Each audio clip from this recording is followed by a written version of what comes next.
Hello everyone. One of the most common questions I get, whether it's from a student, professional, or even senior manager, is what are the top tools I should learn as a civil engineer today? And let me say this upfront. It's never just about the software. The real success in engineering comes from combination of technical skills, critical thinking, and most importantly, information management. Software is just a means to an end, a way to help us deliver better outcomes. But I also know how helpful it is to understand the landscape of tools available today, especially when you are trying to plan your learning path. Pick the right tool for the project or build a solid digital ecosystem in your organization, whatever your need. This video is for you. So in this video, I'll walk you through 5 key software tools every civil engineer should know in 2025, plus a bonus one at the end.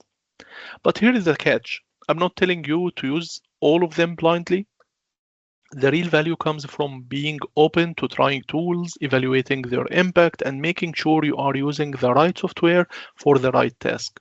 And more importantly, that your tools work together. That's where interoperability becomes key. Gone are the days when one platform did it all. Today, successful teams are those that build a connected ecosystem where tools talk to each other, share data, and reduce rework. So whether you are just starting out or you are already deep into a project delivery, I hope this list can help you think not just about what to learn, but how to learn and connect your tools.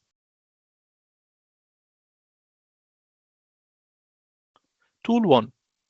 Let's start with a foundational tool, Autodesk Civil 3D. Civil 3D remains the industry standard for horizontal infrastructure design. Roads, rails, grading, drainage, site layouts. It's built for all of this. It allows you to work with intelligent dynamic models, change one element like an alignment or a profile, and everything updates. Surfaces, cross sections, quantities. That parametric approach is a massive time saver when you are managing design changes.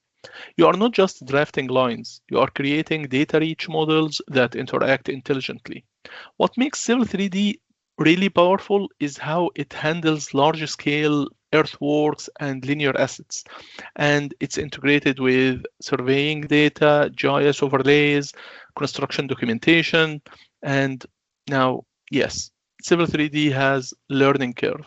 But once you understand styles, data shortcuts, corridors, you will unlock massive efficiency and accuracy.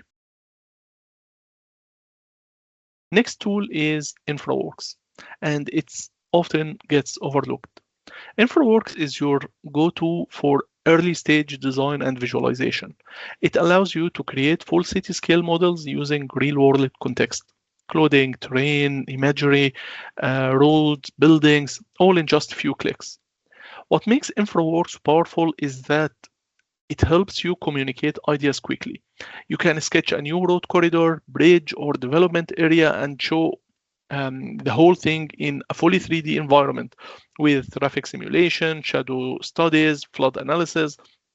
It's not for detailed design, yes, but it's perfect for conceptual work, public engagements, engaging any stakeholder that you want to get to buy into your project. Think of it as your civil engineering sketchpad, but powerful by using GIS data and cloud computing. It also integrates with Civil 3D and Revit, making it a perfect first step in a connected design workflow.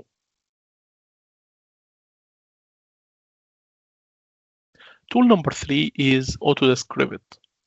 While Revit is widely used in buildings, it's now expanding also into civil structures like bridges, tunnels, culverts, and retaining walls, thanks to extensions and Civil 3D integrations. Revit excels when multiple disciplines need to work on the same project model. So if your project has architectural, structural, and MEP components, Revit becomes the common platform.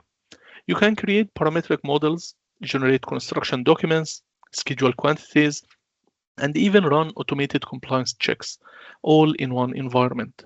And with Dynamo, for example, you can automate modeling workflows, repeat patterns, and minimize manual tasks.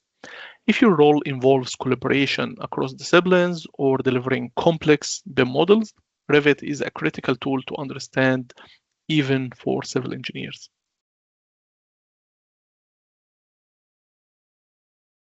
Number 4 is a category that many civil engineers are just beginning to explore: GIS platforms. ArcGIS. GIS allows you to go beyond geometry and think spatially, understanding how your project fits into the wider urban and environmental context. You can overlay zoning data, utilities, flood zones, population density, heritage layers, all to make better design and planning decisions. ArcGIS is the industry heavyweight, highly powerful, enterprise level, while there are other open source alternatives like QGIS, which is open source, lightweight, and fantastic for individuals or small teams. Either way, using GIS gives your design context awareness, improves your site selection, and support data-driven decision-making.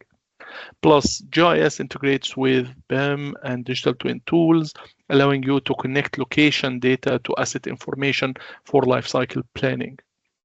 If you care about sustainability, compliance, or future-proofing your design, GIS is not optional anymore. Now let's talk about collaboration and coordination. Tool number 5 is Navisworks, but combined with ACC, Autodesk Construction Cloud, and specifically ACC model coordination. Navisworks is your central hub for federating model, detecting clashes, running simulations. For a long time, Navisworks was the go-to tool for coordination. But what takes it to the next level is ACC. ACC model coordination enable you to upload models from different disciplines, run automatic clash detection, generate issues out of the detected clashes, track progress, and communicate all in one place in your browser. It removes the dependency on heavy desktop installations and keeps everyone aligned even across time zones.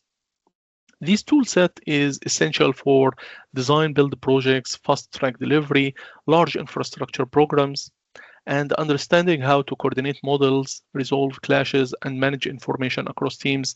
That's a career boosting skill.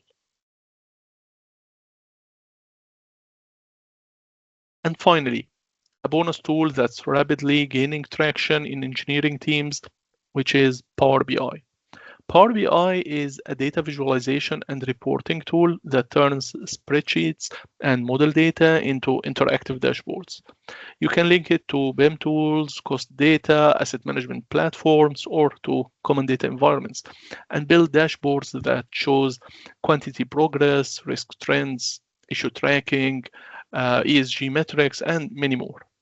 It's incredibly helpful for project managers, digital leads, and any other stakeholder who want real-time insights without digging through models or spreadsheets. You don't need to be a data expert to get started.